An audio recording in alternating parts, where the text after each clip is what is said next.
So the next tool what I'm going to be teaching you is Halation Tool. So what Halation Tool does is that it kind of gives this soft look to the image. So let's go.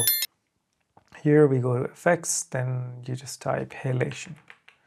So you might have seen a lot of videos where people are kind of getting this dreamy effect. So as soon as I drag and drop halation, the image looks like this. So if you want, you can leave it like so, or if you want, you can make some changes.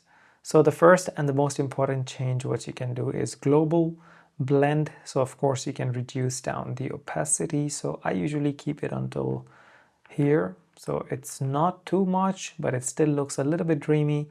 Then another change what I do is the strength here. So you can go all in or a little bit less, all in or a little bit less.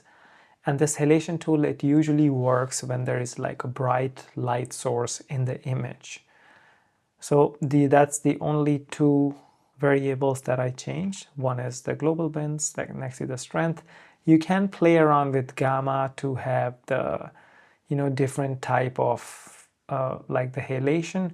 I usually just leave it to the default, which is this. So this also you need to learn is that if we go here and if you want everything to be back to normal, then you just double click on gamma and it goes back to normal.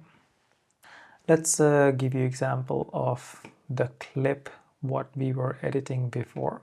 So Halation Tool would look really cool on this image because there's a lot of bright spots. If I just go here, you can see there's a lot of all these grass.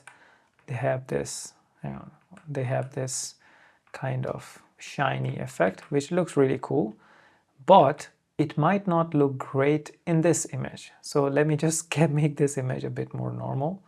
So I would get rid of the magic mask. And if you go here in the effects here, and then if we put halation,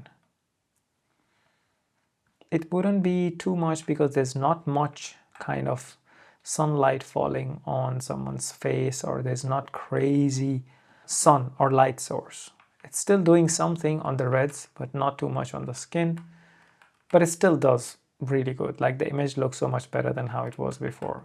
So that's also a really cool tool which was introduced in DaVinci Resolve a few years back. I think a couple of years back. Here, if you do halation again, so you can see that there's a bit of glow here. So there's a glow on a lot of reds and a lot of warm colors, which is really cool.